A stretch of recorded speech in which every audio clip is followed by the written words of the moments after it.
and I got him against the ropes and landed a devastating right uppercut. And Richard still stopped the fight. He was out off his feet. That's why I'm like, where was the uppercuts with Jake Paul? Did y'all see any uppercuts? I didn't see no goddamn uppercuts. The hell was all the uppercuts?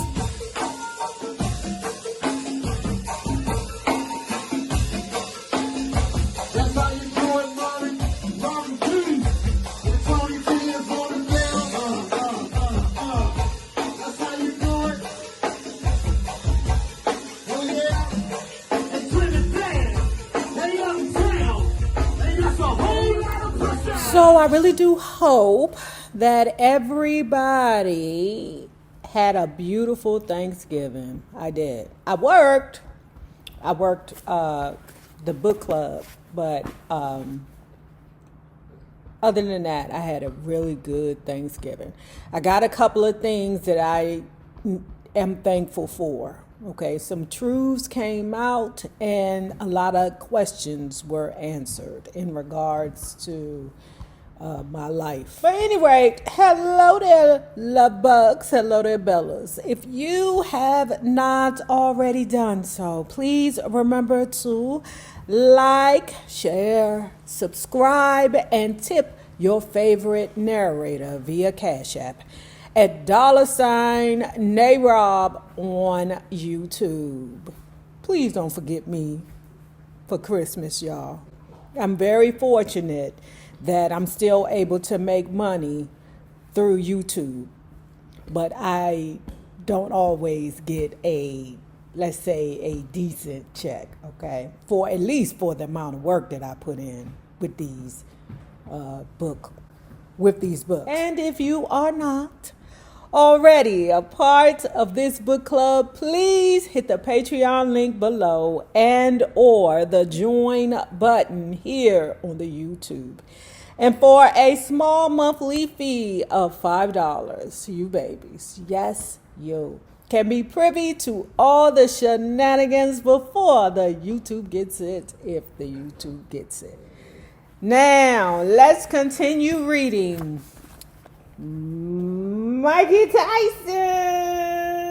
My own litigation with Robin was still in the courts, but that didn't keep us from seeing each other.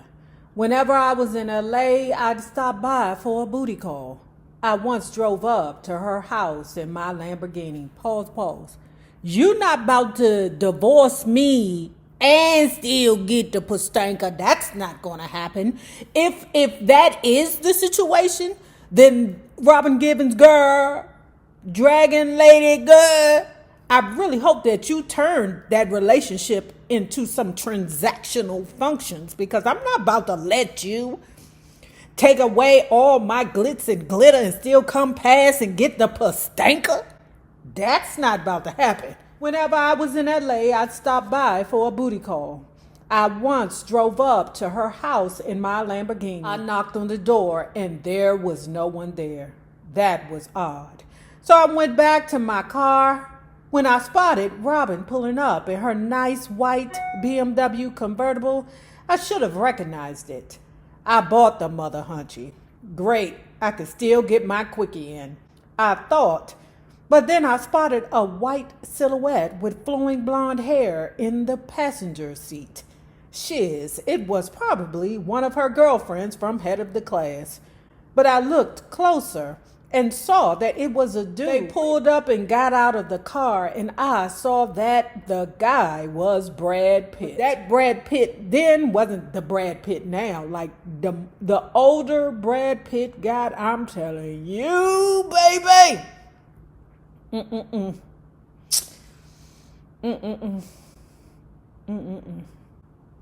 Okay, let me keep going. When Brad saw me standing there in front of the house, you had to see the look on his face.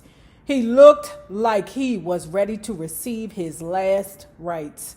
Plus, he looked stoned out of his gourd. Maybe Robin Givens gave him the MK Ultra the same way he gave you the MK Ultra, Mikey Tyson. Maybe that's what the bitches do. They worried about Diddy. Maybe they need to worry about the Robin Givens. Plus, he looked stoned out of his gourd. Then he went all pre-Matrix on me.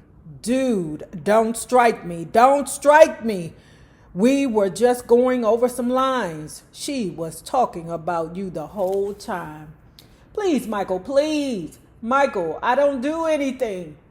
Robin was crying. She was scared to death, but I wasn't going to beat no one up. I wasn't trying to go to jail for her. I was just trying to get in some humps before the divorce. Come back later, Michael, she said. I'll be home. Come back later. It was what it was.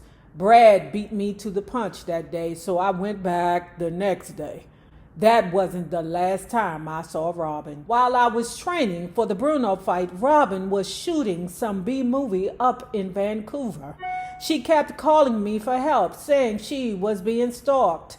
I wanted to be by her side to protect her. I ditched my security team and immediately flew up there. I was grateful to get out of town because I was tired of training anyway. I was in full romantic mode, so I walked up to the hotel carrying a big bottle of Dom Perignon. Suddenly, I was surrounded by a swarm of reporters and camera crew. Robin had set me up. She had told the media that I was the one stalking her. You the one that told me that her and her mammy was a barracuda. Why the hell you want to keep going backwards to the barracuda? Huh? That's confusing to me, Mikey Tyson. Our divorce was finalized on February 14th. Ironic, huh? Robin got some cash money and got to keep all the jewelry I had bought her, which was worth a fortune. Ruthless, that's the mammy, took some of Robin's booty and opened up an indie film production company in New York called Never Blue Productions. I mean, she did make the barracuda. I was free from Robin officially, but instead of being elated, I was really down. I didn't want to be married to her anymore, but I felt humiliated by the whole process. I felt like half a person. I had endured the dark side of love, betrayals, and I was ashamed because it had played out in front of millions of people. This was the first time I had made myself vulnerable to someone else. Here was someone I would have died for, and now I didn't even care if she died. How does love change like that? Now that I'm a more conscious person, when I think about those times, I realize that Robin and Ruthless were really deplorable people. There was nothing they wouldn't do for money. Nothing. They would fuck a rat. They had no boundaries. Money was like paper, blood to them. They were evil people. But it was time to go back to fighting. I was in no shape, especially mental, to fight. Bruno should have kicked my ass. I just didn't care anymore. I was tired of fighting. I didn't have Cuss's system in my head, but I put up a good front. When the fight began, I felt a little rusty, but I was punching pretty hard. I dropped him with the first punch. Then I got a little reckless, trying to finish him off, and I anticipated his speed, and he hit me with a left hook and a short right. People made a big deal that I was wobbled with the punches, but that wasn't so. It was just zabang, and then I was back in charge. I almost finished him off at the very end of the second round. After that, he held me after every punishing blow I got off. With a minute to go in the fifth, I wobbled him and then spent the next 40 seconds stalking him. He was ready to go, and I got him against the ropes and landed a devastating right uppercut, and Richard Steele stopped the fight. He was out off his feet. That's why I'm like, where was the uppercuts with Jake Paul? Did y'all see any uppercuts? I didn't see no goddamn uppercuts.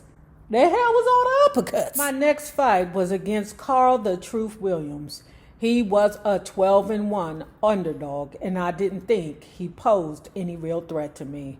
To stir up some interest in the fight and to make some quick cash, Don had set up a 900 phone line. When you called it, you were supposed to get exclusive information about me for your money. It was really just a tape recording of Don interviewing me. If you beat Carl Williams, who will you fight next? I don't know, I answered. And people paid for that shit. Yeah, can you believe we actually paid? I didn't pay for that shit. But can you actually believe that it was people paying for that shit? Yes. Answer yes. I really believed that I was the baddest man on the planet. I was kicking Don's ass, thinking I was effing John Gotti over here. Don used to try to get me to go see a doctor. He'd say, Mike, you need to go see a psychiatrist, brother.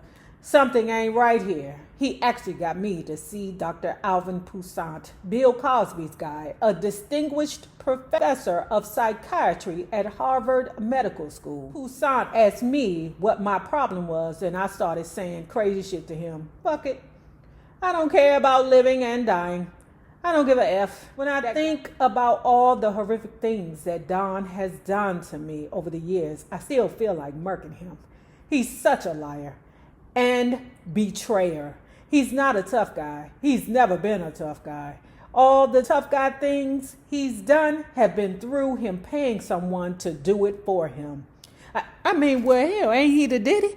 Ain't that what the Diddy do? I didn't care what anybody thought about me then. I was just living every day the way I wanted to. Okay. Don signed me to fight Razor Ruddock next. The hotels in the States weren't interested in paying big fees for that fight. Trump felt burnt by my last quick KO over Williams.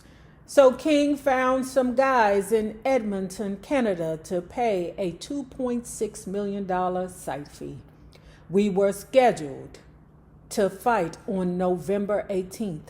But after hanging out in New York, I went out to LA and resumed nonstop partying there. I wasn't too interested in fighting Ruddock. I had seen him fight Michael Weaver, and he boxed brilliantly against him. But he never fought like that again. He turned into a knockout artist. In his fight before he was scheduled to fight me, he had been floored in the second round by Bone Crusher Smith. And then he got up to knock him out impressively in the seventh. I started training for the fight in Vegas in September, but my heart wasn't in it. I didn't want to fight anymore. Don started looking for an easier matchup for me. He decided to take me to Japan in January to fight Buster Douglas, who he thought would be a pushover. Then he struck a deal with Evander Holyfield's people and set up a match with him in June 1990 at the Trump Plaza. I'd walk away with $25 million for that fight. Caton, who was still my manager of record, was happy to hear that. So I threw myself back into partying. In November, I got to meet some of the greatest celebrities imaginable when I participated in a celebration of the 60th anniversary of Sammy Davis Jr.'s showbiz career. Well, we know cocaine was dead. It's all right, cocaine. On January 8th, 1990, I got aboard a plane to fly to Tokyo, kicking and screaming. I didn't want to fight. All I was interested in then was partying and screwing women.